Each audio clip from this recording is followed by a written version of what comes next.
ಏನಿದೆಲ್ಲ? ಏನ್ ಮಾಡ್ಕೊತಿದ್ಯಾ? ನನ್ನನ್ನು ಯಾಕೆ ಕಾಪಾಡಿದ್ರಿ? ನಾನ್ ಸಾಯ್ಬೇಕು, ಪ್ಲೀಸ್ ನನ್ನ ಬಿಟ್ಬಿಡಿ. ಅನಿತಾ, ನಿಂಗೆ ತಲೆ ಕೆಟ್ಟಿದ್ಯಾ?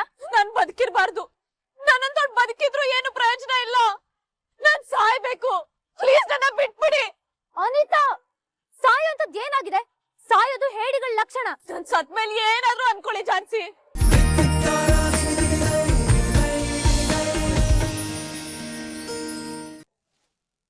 ಚಿಕ್ಕಮ್ಮ, ಯಾಕೆ ಕಣ್ಣೀರು? ಏನಿಲ್ಲಪ್ಪ. ನನಗೆ ನಿಮ್ಮನ್ ಬಿಟ್ರೆ ಬೇರೆ ಯಾರಿದಾರೆ ಚಿಕ್ಕಮ್ಮ? ನನಗೆ ನಮ್ಮ ಕುಟುಂಬದಲ್ಲಿರೋ ಪ್ರತಿಯೊಬ್ಬರು ಮುಖ್ಯ ಚಿಕ್ಕಮ್ಮ. ಪಲ್ಲವಿ ಬಗ್ಗೆ ಚಿಂತೆ ಬಿಟ್ಟು ನೀವು ಊಟ ಮಾಡಿ.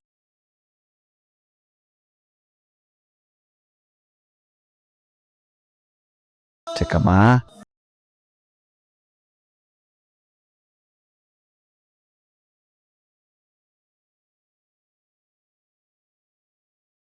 ನಿಮ್ಗೆ ಇನ್ನೊಂದು ವಿಷಯ ಗೊತ್ತಾ? ಇನ್ಮೇಲೆ ಪಲ್ಲವಿಗೆ ಒಳ್ಳೇದಾಗೇ ಆಗುತ್ತೆ. ಯಾಕೆಂದ್ರೆ ಅವಳ ಮನಸ್ಸಲ್ಲಿ ಒಳ್ಳೆ ಆಲೋಚನೆಗಳು ಬಂದಿದೆ. ಒಳ್ಳೆ ಆಲೋಚನೆಗಳು ಎಲ್ಲಿರುತ್ತೋ ಅಲ್ಲಿ ಖಂಡಿತ ಒಳ್ಳೇದಾಗೇ ಆಗುತ್ತೆ. ನೀವು ನಿಶ್ಚಿಂತೆಯಿಂದ ಇರಿ.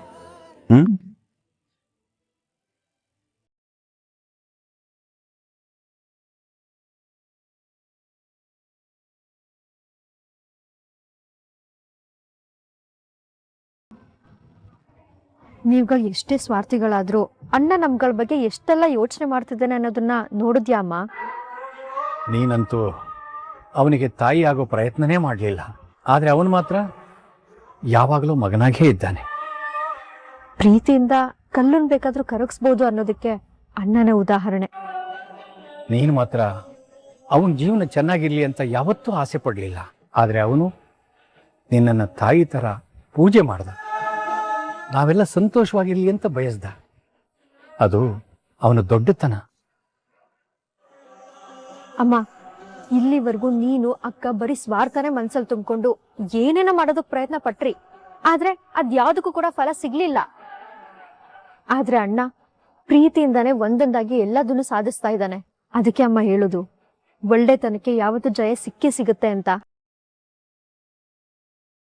ಇನ್ಮೇಲಾದ್ರೂ ಅವನ ಮನಸ್ಸನ್ನ ಅರ್ಥ ಮಾಡಿಕೊಂಡು ತಾಯಿ ಪ್ರೀತಿ ಬೇಡ, ಕೊನೆ ಪಕ್ಷ ಮಲತಾಯಿ ಪ್ರೀತಿನಾದ್ರೂ ಕೊಡು ಮಂಜುಳಾ.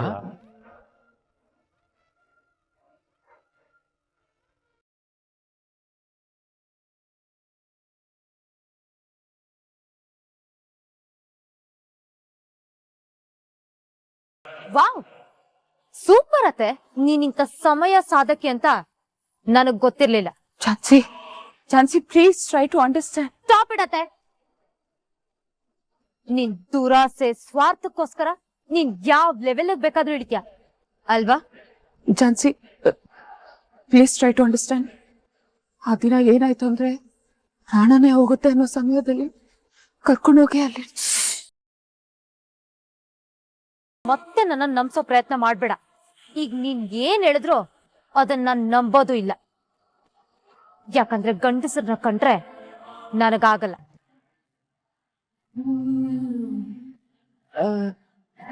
ಝಾನ್ಸಿ, ನೀನು ಯಾವ ವಿಷಯದ ಬಗ್ಗೆ ಮಾತಾಡ್ತಾ ಇದೀಯಾ? ನಿನ್ನ ಮಗನ್ ಜೊತೆ ನನ್ ಎಂಗೇಜ್ಮೆಂಟ್ ಆಗಿದೆ ಅನ್ನೋ ದೊಡ್ಡ ಸುಳ್ಳಿನ ಕತೆ ಕಟ್ತಿದ್ಯಲ್ಲ, ಅದ್ರ ಬಗ್ಗೆ.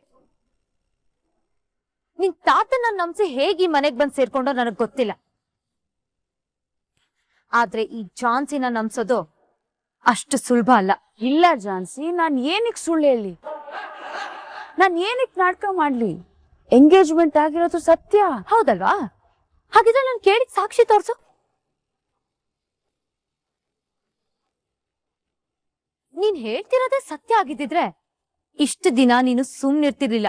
ಯಾಕಂದ್ರೆ ಯಾವುದೇ ವಿಷಯದಲ್ಲಾಗ್ಲಿ ಯಾರಿಗೂ ಯಾವ ಡೌಟು ಬರ್ದೇ ಇರೋ ತರ ಕ್ಲಾರಿಟಿ ಕೊಡೋಳು. ಆದ್ರೆ ಈ ವಿಷಯದಲ್ಲಿ ನೀನ್ ಸುಮ್ನಿದ್ಯಾ ಅಂದ್ರೆ ನೀನ್ ಹೇಳ್ತಿರೋದು ಸುಳ್ಳು. ಅದನ್ನ ಪ್ರೂವ್ ಮಾಡೋದಕ್ಕೆ ನಿನ್ ಹತ್ರ ಯಾವ ಸಾಕ್ಷಿ ಇಲ್ಲ ಅಂತಾನೂ ನನಗ್ ಗೊತ್ತು. ಸುಳ್ಳಲ್ಲ. ಈ ಡ್ರಾಮಾ ಎಲ್ಲ ನನ್ನ ಹತ್ರ ಬೇಡ. ತಾತನ್ನ ಯೂಸ್ ಮಾಡ್ಕೊಂಡು ಈ ಮದ್ವೆ ಮಾಡ್ಬೇಕು ಅಂತ ನಿನ್ ಮನ್ಸಲ್ಲಿದ್ರೆ ಆ ಆಸೆ ಮತ್ತೆ ಪ್ರಯತ್ನ ಎರಡನ್ನೂ ಬಿಟ್ಬಿಡು. ಇದನ್ನು ಮೀರಿ ನೀನ್ ಬೇರೆನಾದ್ರೂ ಪ್ರಯತ್ನ ಪಟ್ರೆ ನಾನ್ ಸುಮ್ನೆ ಬಿಡಲ್ಲ. ಅಪ್ಪ ಎಲ್ಲಿ ಝಾನ್ಸಿಗೆ ಅವ್ರ ಅಮ್ಮನ ಬಗ್ಗೆ ಗೊತ್ತಾಗೋಯ್ತು ಅಂತ ಟೆನ್ಷನ್ ಆಗೋಗಿತ್ತು. ಏ ತುಳಸಿ, ನೀನ್ ಅಷ್ಟೊಂದು ರಿಲ್ಯಾಕ್ಸ್ ಆಗ್ಬೇಡ. ಅವಳು ನಿನ್ ಮಗನ ಮದ್ವೆನೇ ಆಗಲ್ಲ ಅಂತ ಕಂಡೀಷನ್ ಆಗಿ ಹೇಳಿ ಹೋಗಿದ್ದಾಳೆ. ಕಬುಣ ಚೆನ್ನಾಗಿ ಕಾದಾಗ್ಲೆ ಅದನ್ನ ಬಡ್ದು ಬಗ್ಸ್ಬೇಕು. ಹಾಗೆ ಇವಳನ್ನ ಹೇಗೆ ಬಗ್ಸ್ಬೇಕು ಅಂತ ನನಗ್ ಚೆನ್ನಾಗ್ ಗೊತ್ತು. ಪ್ರಣವ್, ನೀನ್ ಇದ್ರ ಬಗ್ಗೆ ಎಲ್ಲ ಯೋಚನೆ ಮಾಡ್ಬೇಡ. ತಾಳಿ ಕಟ್ಟೋದಿಕ್ಕೆ ರೆಡಿ ಆಗಿರೋ. ಇವಳನ್ನ ನಾನ್ ನೋಡ್ಕೊಳ್ತೇನೆ.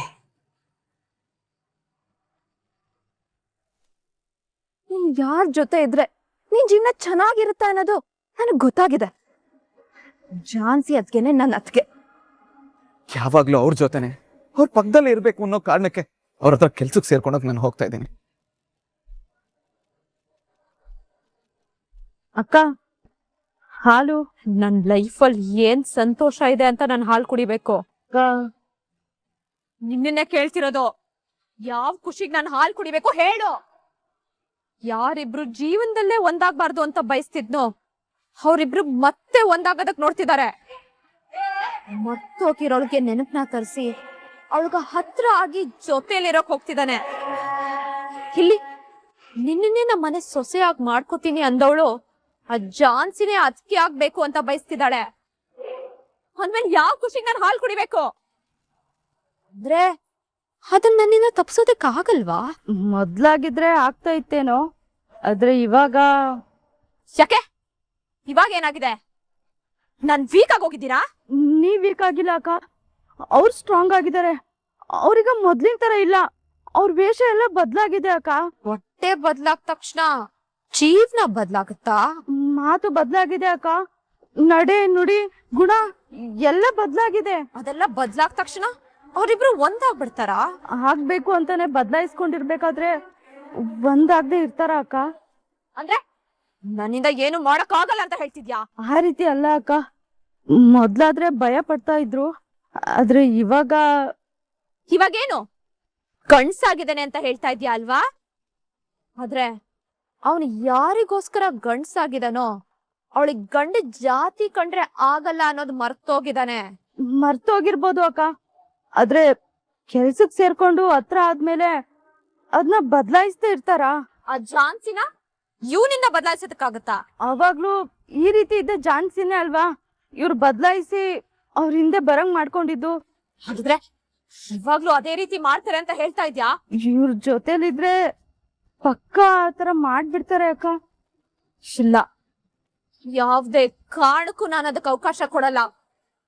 ಇಡೀ ಕುಟುಂಬ ಅವರಿಬ್ರು ಒಂದಾಗ್ಬೇಕು ಅಂತ ಬಯಸ್ತಾ ಇದೆ ಅಲ್ವಾ? ಆ ಕುಟುಂಬನ ನೆಮ್ಮದಿಯಾಗಿರೋಕ್ ನಾನು ಬಿಡಲ್ಲ.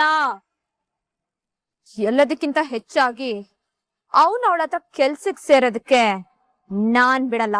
ಅದಕ್ ಅಡ್ಗೋಡೆ ಆಗಿ ನಾನೇ ನಿಲ್ತೀನಿ.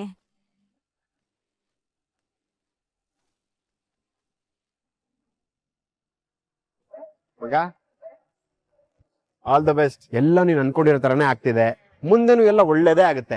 ಡೋಂಟ್ ವರಿ, ಆರಾಮಾಗಿ ಹೋಗ್ಬಾ. ತರುಣ, ನಾನು ಝಾನ್ಸಿ ಮೇಡಮ್ ನಾನು ನೋಡಿದ ತಕ್ಷಣ ಅವ್ರಿಗೆ ಹತ್ತಿರ ಆಗ್ಬೇಕು ಅಂತ ನನ್ನ ಮೈಂಡ್ ಹೇಳ್ತಿತ್ತು. ಆದ್ರೂ ನನ್ನ ಮನಸ್ಸು ಅವ್ರನ್ನ ಕಾಡ್ಸಿ ಪೀಡ್ಸಿ ಒಂದಷ್ಟು ಆಟ ಆಡಿಸ್ಬೇಕು ಅಂತ ಹೇಳ್ತಾ ಇದೆ. ಇದ್ಯಾಕೋ ಅದೇನೋ ಮಾತಾಡ್ತಿದ್ಯಾ? ಹೌದು ಕಣ, ನಾನು ಝಾನ್ಸಿ ಮೇಡಮ್ ಜೊತೆ ಕಲಿಯೋ ಪ್ರತಿ ಒಂದು ಕ್ಷಣನೂ ಅದು ಹೇಗೆ ಹೋಗುತ್ತೆ ಅಂತ ಗೊತ್ತೇ ಆಗಲ್ವೋ. ಆದ್ರೆ ನಾನು ಅವರಿಂದ ದೂರ ಇರ್ಬೇಕಾದ್ರೆ ನಿಮಿಷಗಳು ಗಂಟೆಗಳ ತರ ಫೀಲ್ ಆಗುತ್ತೆ. ಅದೆಷ್ಟು ಬೇಗ ಅವ್ರಿಗೆ ಹತ್ರ ಆಗ್ತೀನೋ ಅಂತ ಅನ್ಸುತ್ತೆ. ಆದ್ರೂ ನನ್ನ ಮನ್ಸನ್ನ ಕಂಟ್ರೋಲ್ ಮಾಡ್ಕೊಂಡು ಹಠ ಮಾಡ್ಕೊಂಡಿದ್ದೀನಿ. ಇಷ್ಟೊಂದು ಉದ್ವೇಗ ಕಾತುರ ಇರೋನು ಯಾಕಪ್ಪ ಹಠ ಮಾಡ್ತಿದ್ಯಾ? ಸತ್ಯನ ಹೇಳೋ ಪ್ರಯತ್ನ ಮಾಡು. ಇಲ್ಲ ಕಣ, ಅದರಿಂದ ಒಳ್ಳೇದಾಗಲ್ಲ. ಯಾಕಂದ್ರೆ ಅವ್ರೇನು, ಅವ್ರ ಮನಸ್ಥಿತಿ ಏನು ಅಂತ ನಾನು ಚೆನ್ನಾಗಿ ಅರ್ಥ ಮಾಡ್ಕೊಂಡಿರೋದ್ರಿಂದ ನಾನು ಈ ರೂಟ್ ಹೋಗ್ತಿದ್ದೀನಿ. ನನ್ಗೆ ಅರ್ಥ ಆಯ್ತು ಬಿಡ ಮಗ, ಡೋಂಟ್ ವರಿ, ಎಲ್ಲ ಒಳ್ಳೇದೇ ಆಗುತ್ತೆ. ಹುಷಾರಾಗಿ ಹೋಗ್ಬಾ. ಥ್ಯಾಂಕ್ಸ್ ಮಗ.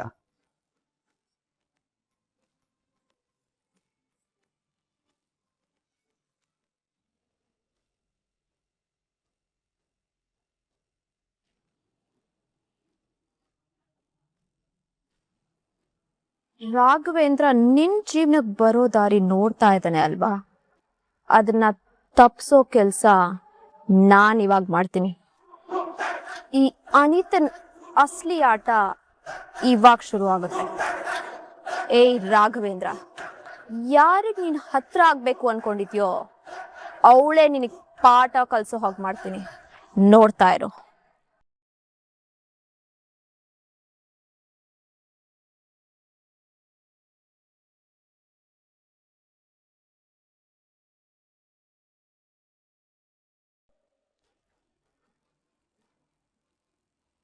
ಯಾರೋ ಸೂಸೈಡ್ ಮಾಡ್ಕೊಳಕ್ ಹೋಗ್ತಿದಾರೆ ಅನ್ಸುತ್ತೆ. Come fast.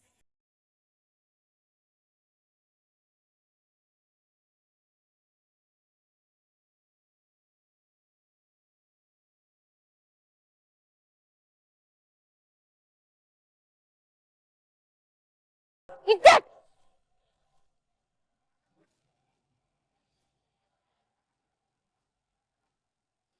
ಅದಿತ ನೀನಾ?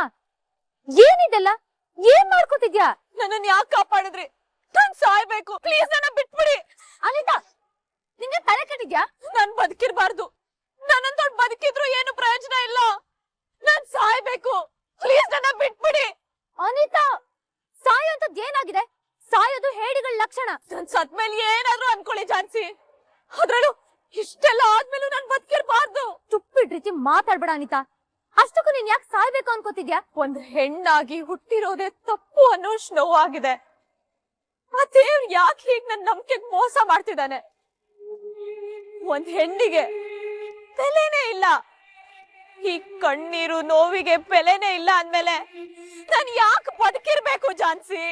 ಅನಿತಾ, ಮತ್ತೆ ಫೂಲ್ ತರ ಸಾಯೋ ಮಾತಾಡ್ಬೇಡ. ಏನಾಯ್ತು? ಯಾಕೆ ಗಳ್ತಿದ್ಯಾ? ಆಗಿರೋ ಸಮಸ್ಯೆ ಆದ್ರೂ ಏನು? ಝಾನ್ಸಿ ಅವ್ರೆ,